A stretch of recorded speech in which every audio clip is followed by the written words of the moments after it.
Yeah, let's get started.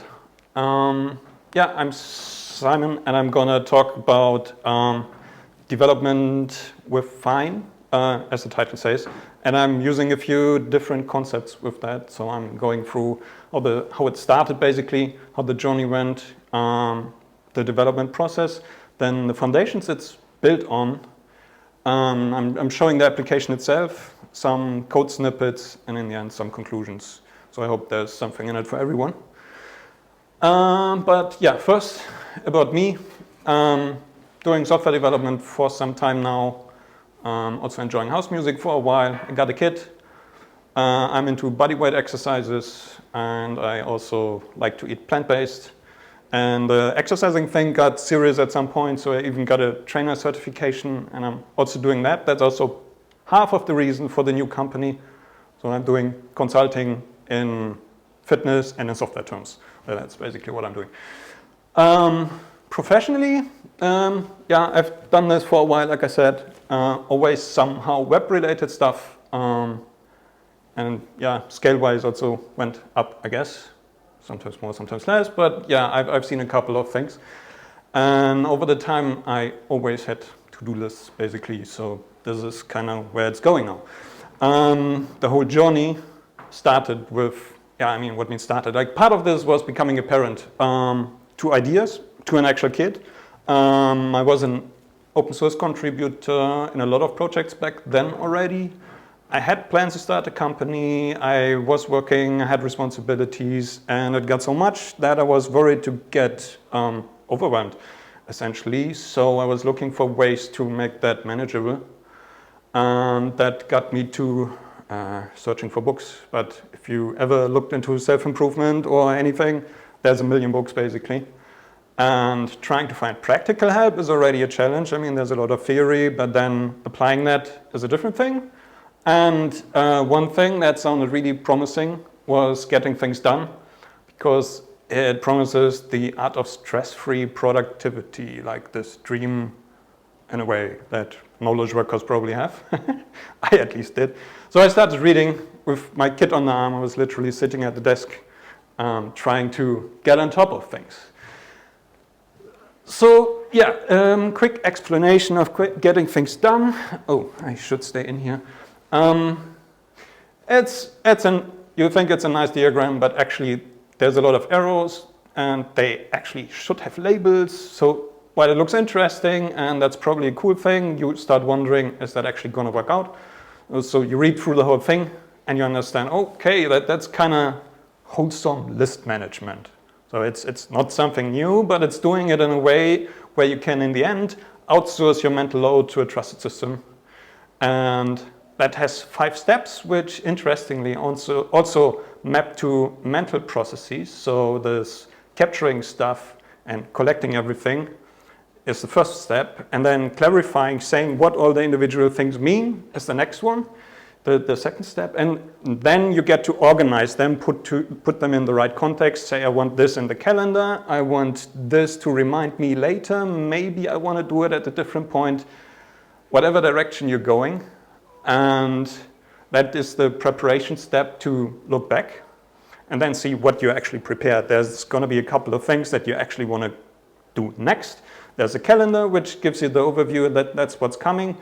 And it also has a weekly review where once a week you're supposed to check your system, because anyone who's done to-do lists over a long amount of time knows they get old and stuff gets actually lost. So that is one way to stay on top of it, to ensure that you always have a reliable review that brings stuff back. So sometimes you're saying, I don't care about it now, but in a month maybe, it's still something I want to be reminded of, and then it brings it back up, and you can say, okay, now I'm going to put it into the next action step because I want to do it. And that's exactly the thing. In the end, you want to do it. That's the engagement step. Where you prioritize by context, time, and energy. Those are all things that you set up in the organizational phase. So you basically order, now I have only little time, so you get the quick tasks on top. Or I have a lot of energy, then know how much time, then you get the big tasks on top. So this is then how you can prioritize really on the fly, always in the right context. So this is GTD, the quick explanation as I can give it, I guess. Yeah, but does it really make sense? I mean, anyone can write books. Even if they have experience, doesn't necessarily mean it's right, but yeah, you want to find out. So I looked and at some point found a study done by a university in Brussels, and they widely agree that the concepts in the book, they're all sound. And one of the keys is to leave traces, respectively getting back to them, which effectively is the reviewing/monitoring part. Without that, you can basically just leave it and go back to your paper to-do lists or your editor with a text file. That's basically as good then if you don't review the thing. But yeah, implementing the whole system, still the question, is that easy or not? So I started. First, paper and pen, like the version as recommended in the first version of the book, which is essentially telling you should have a few folders, a few buckets. This is where you put the lists and you move them around. It works well up to a certain point, because you get into managing paper and it gets so frustrating that you basically stop at some point. That's what happened to me. Like I had stacks of paper on my desk and it was just not manageable anymore. And then you also need to have the discipline to go through all of that once a week. So as a software developer, obviously I got my hammer and went to work. I've done this now for almost 20 years. I've started reading the book when my kid was born, so more than 70 years ago. So that means a lot of iterations, a lot of experience with how this works or not. I studied and learned a lot in the meantime, day job, other things. And the whole process effectively is it still development or is it more evolution? Because it's really continuous iteration, building on top, applying learnings in the meantime. And those learnings basically then lead to certain milestones that I find worth mentioning. First of all, the start. New parent reading the book, then the paper version. And I was doing a lot of databases back then, so command line version using PostgreSQL. The server-side app started CQRS and event-sourcing experiments because of the type of work that I was doing at that time. Applied that to a web app, switched to Golang at some point, then started Fyne experience once I discovered that. And then that started to get serious, basically, over to rewrites, effectively, which is the very development process that I'm trying to get at. First of all, pen and paper is always great to start with as a basic idea, I think, because it gives you the physical context in a way, which is all nice, and I still use that as a reference, but using it as a visual reference is bad. I had this idea initially, yeah, it should be like on an actual paper, but that got really weird at some point. Once you start getting into deeper, more complex menus, you can't do that on paper, basically. And shifting that mindset was really hard, I have to say. I convinced myself that I need to do it, but actually letting go was more effort than I expected. That was an interesting experience. But local first is natural. Like anyone who's been around for a bit longer has done this before mobile phones took off, so you actually had stuff on your computer anyways. And this is why I started with the database version using command line and stored procedures. It was a fun project, but as everything becomes more available, you also want to use it from work. And you have a server running at home, SSH, command line access and everything, but this is Germany. And internet is maybe was getting more available, but still not more reliable. So you maybe had internet, but it wasn't necessarily fast. And typing on a shell connection that's not responsive is just not fun. Which is why then the server-side web app using the existing database was the next step in the evolution. And I used that for a while. And while this is basically the day job, where I kept using the tool, the web-based first version. And what I learned at work during that time was that standard CRUD models are deadly for performance. And because if everything with a scaling website where you have multiple thousand requests is accessing, trying to read something where you're sometimes also writing to, and that you have a lot of contention, basically. So this is why it's deadly. Like the amount of tricks you need to do in order to make this fast is just not fun. I mean, maybe it's fun in the start, but once you realize that it's conceptually not necessary, it's not anymore. So one thing I tried back there at work was materialized views, but keeping them up to date is tricky. Like it's like the cache invalidation problem all over again. Which is why I started researching what to do, and at some point I found CQRS and EventSourcing, and that tripped me over. Took me a while to wrap my head around it, to understand that this is a conceptually different approach to a lot of problems in the same space that I saw before. But I was coming from really big scale, 10,000 requests a second kind of environment, and then implementing that is far away. You can't just go there, because how do you even know that it scales and so on? So I wasn't able to convince anyone to look into this and actually use it, but I kept going for it for my own stuff. Which then came in when I started building the client-side app. What I did then was doing CQRS and command sourcing, which is similar to event sourcing, but instead of like working with events, you're just sending the commands. It's not invalid. You can also do it, but you're storing the intent rather than the effect, and that's just slightly different.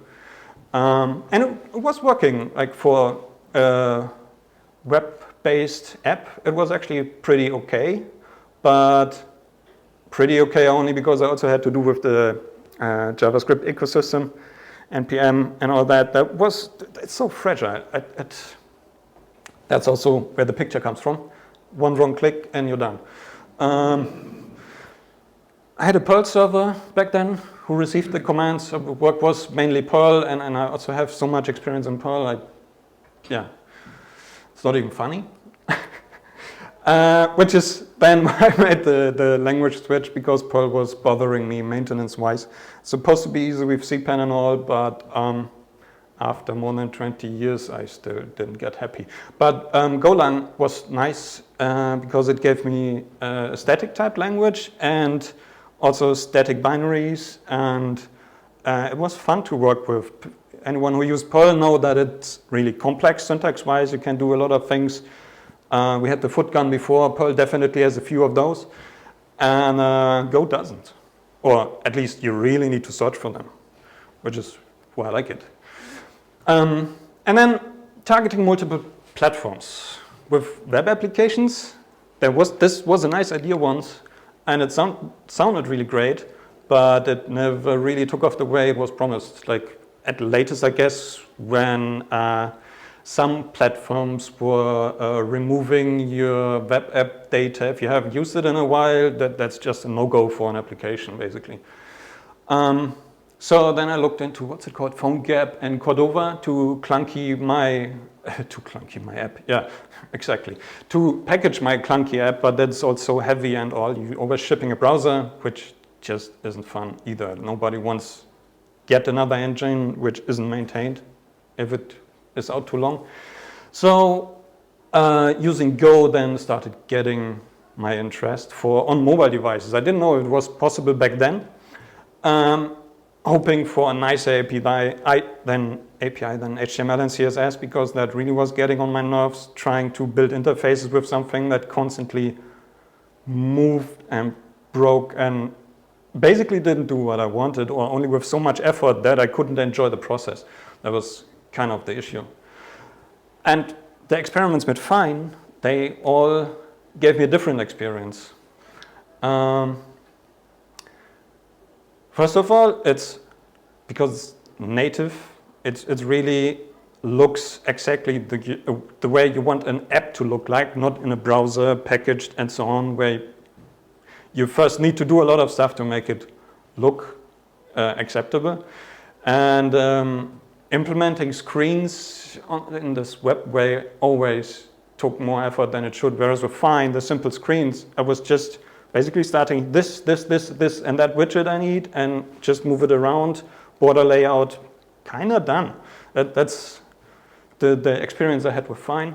And at the same time, while doing those experiments, I also started implementing CQRS and event sourcing, this time the right way.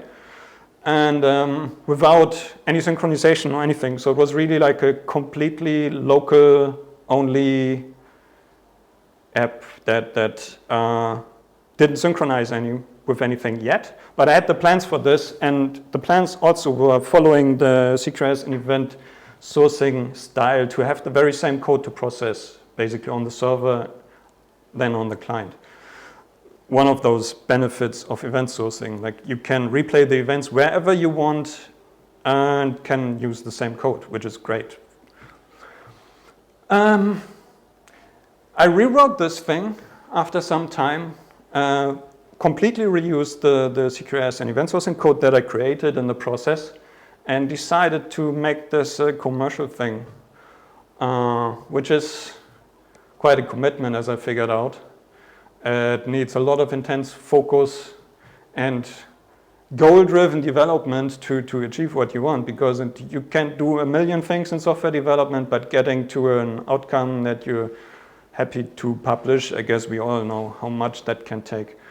I started getting active in the community because I was preparing towards something I can publish, and I had a few issues that I then thought best to address in the develop branch. And that's what I did. And I actually solved one of those issues that I ran into, which was great. I contributed in a couple of things, also documentation-wise, where I was trying to do things, had some awkward questions, got a response, understood how it's done, and then I wrote some documentation. So that there was always the whole community process back and forth is really nice, and it was always a great experience. And this is also what I'm building on, the foundations. They're great foundations to work with.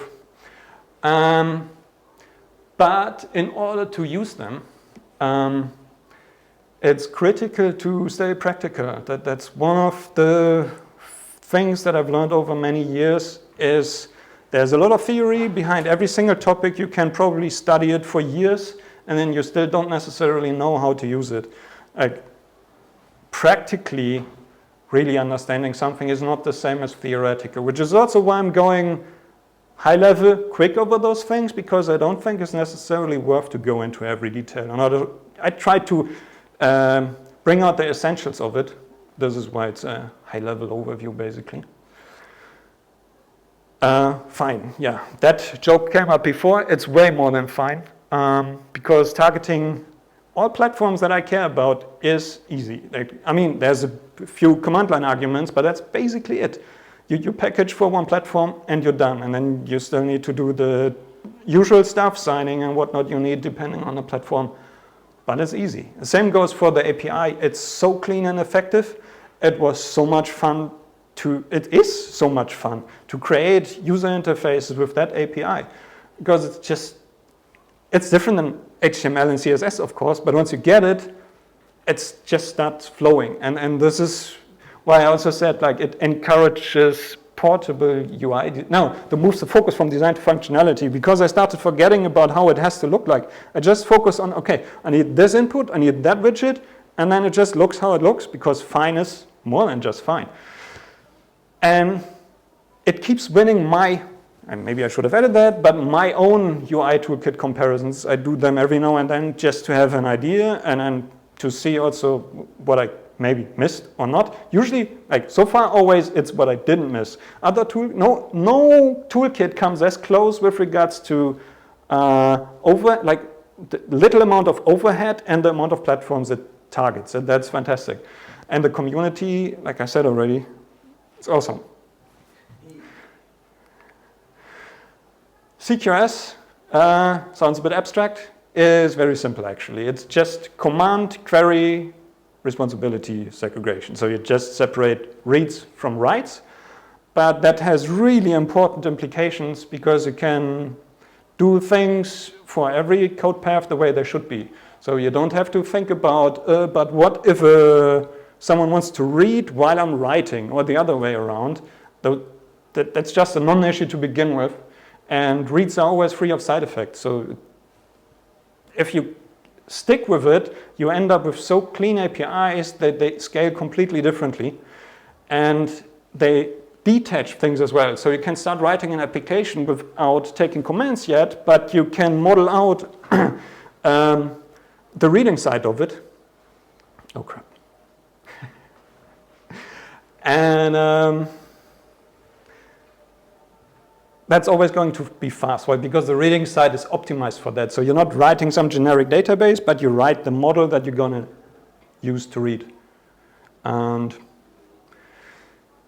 building the command APIs, then the next thing, which is also straightforward, because just one lane of communication where you just send your commands, there's a queue behind it, and that takes care of things. And event sourcing is basically the user of CQRS in this case. Everything is event-based. Commands are the things that make the changes, and the cool thing with commands is they record intent. So you're not just storing the data, you're storing why you're storing it, which is really essential. And then the resulting events can be used to update state. So that means you have a single source of truth, and you always use that to rebuild anything. So if something breaks, you have a mistake in the model, you just replay all the events, you recreate the model. And if you do that with depending what the model is, if it's an output file, you just do an atomic rename, and nobody's going to notice that you did a rebuild of the model in the meantime. So that's pretty cool. I need to speed things up a bit because I'm running low on time, I just saw.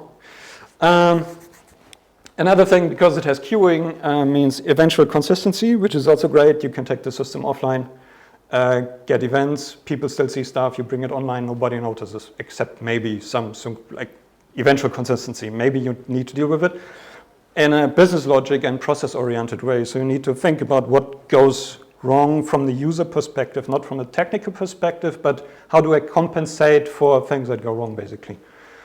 Yeah. The mock models to decouple UI from business logic is just a quick way to get started. You just type the data that you want to receive, and then later you implement the model. So it's just a dummy model way of getting started. Another big one, domain-driven design. The way I learned it, or learned to understand it, is that it's a design approach to target the specific problem space. So you're focused rather than coming up with a generalized solution.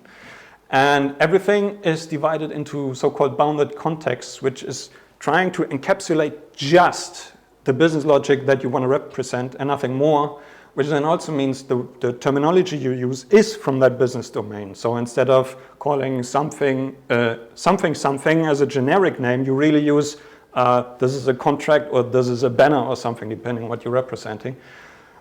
Which makes it really nice to work with because it's the thing you're working with. It's not some abstract thing, it's really concrete, which makes it really goal-driven effectively. Like you're always going for, this is the thing I'm doing with it. And what I want to mention here as well is because it was really important for me to get my head around is aggregate design. And aggregate here is effectively something like entity in a relational model, just to give a slight idea what it means. And designing that right is critically important for performance as well. Because if you have a lot of things writing to the same thing, you get contention again. So you basically want to design this in a way where it's independent from a lot of other data, so you're not getting the contention part. Domain-driven design also highly recommends CQRS, event sourcing, and model-driven design. The things that I mentioned already, basically. And in this context, one hint that I found really great is event storming to get started with domain-driven design. You basically write out, this is a command that's going to happen, this is an event. So basically just brainstorm all the events and commands, and then you start organizing them. It's a great way to get this going. Right, so pictures, or it didn't happen, I guess. Just the numbers before the pictures. Yeah, it's now almost 27,000 lines of code, a bit more than 100 files. And it's fun to work with it. Every time something breaks, I'm enjoying it, because with event sourcing, you replay, rebuild the model. It's such a quick turnaround, it's fun debugging. I never said that before, never had this experience, but I can recommend it. Yeah, So this is now the application, the different steps that I mentioned from the GTD process. So I think I can go a bit faster now to wrap this up in not such a long time. So there's the first step to capture things, and showing the desktop version and the mobile version basically. And step 2, it's just going through the different phases of the process, and also showing that I actually did this and showing an actual user interface rather than just talking about something or using AI to generate something. I'm really not going deeper into it because I'm otherwise running out of time. So if you want to see this in more detail, it's basically the steps that I explained earlier already. And this is my actual system. So this is a screenshot from a production app if you want, like if you consider that everything I do production in a way. And you also can see there's more detail than the high-level stuff that I mentioned. So putting things into context is there, projects, how long something takes, how much energy it takes, which is then used later in the engagement process. If I actually want to do something, here I can order it, say I want to order it by how much time it takes or energy in the respective context. And then I can say I want to finish the item or archive it because it's maybe of such importance that I want to look at it later. And that's the app. And then quickly going to go through some code because I didn't want to leave that out. This is an actual example. This you can find in the documentation. It's one of the results that I produced after not figuring something out, asking, and then I got feedback. And it's effectively a list item widget, which truncates the text because otherwise it pushes the screen to accommodate everything that's on it. And like this, the labels get truncated with an ellipsis rather than extending the screen further. And it's, you can see it's in the mobile version, it's very visible because almost everything is truncated. And the construct is really easy. It's just basically, I called it list item. This is literally how it's called in my code. I first copied the documentation, but then I thought, no, I need to use the actual code to make it real. So it has the title and the value basically. And in the initialization, I'm just saying that the title should be truncated. And in the renderer, I'm then telling to position the one thing to the right and then the other one in the middle. And whoops, I thought I had a screenshot of that, but it's this one, sorry. That's then the result where the truncation kicks in. And then another example that I found worth mentioning, I was building a website actually, anyways, and then trying to add dark mode. That's annoying. That was really annoying. And then I looked into, like, comparing that with Fyne, it's so easy. Custom themes, like, I mean, I also had to look it up, and maybe I got it wrong, I don't know, but then someone will tell me and I have to document it after that. But it was really easy. Also scaling, it's kind of built in, it's also really easy. So I've just built a custom theme wrapper, which has the variant of the theme and the scale. That's basically it. And then 2 methods to adjust for the colors and to adjust for the size, simply multiplying by the scale. That's basically all I'm doing for the custom themes. Then I have a simple helper method that gives me back an instantiation of the theme based on the name and the scale. Then using it is, I'm storing it in preferences, then using that with set theme. Yeah, that's the custom theme. And putting it all together was like so many iterations, 15 years or more in that. A lot of this, I'm actually using this app on a daily basis. It does what it should, and the big hint there, always keep using the data you have. If you leave the data aside and start new and then you don't use the data, you're basically screwing yourself over. That's my experience.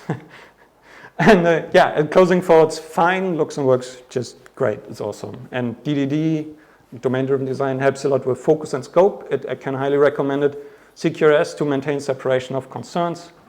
EventSourcing, another way to call it, is versioning control for your data. And my app really benefits from the whole paradigm shift. It's worth looking into. And I don't know how much time we now have.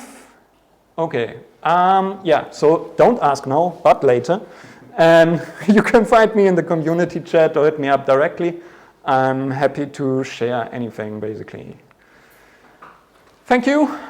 Thank you, Andrew, and Thilo, who's apparently organizing. I thought Andrew was doing that. Thank you, Fyne Labs, for organizing and sponsoring the community, the audience, and you. Thanks a lot.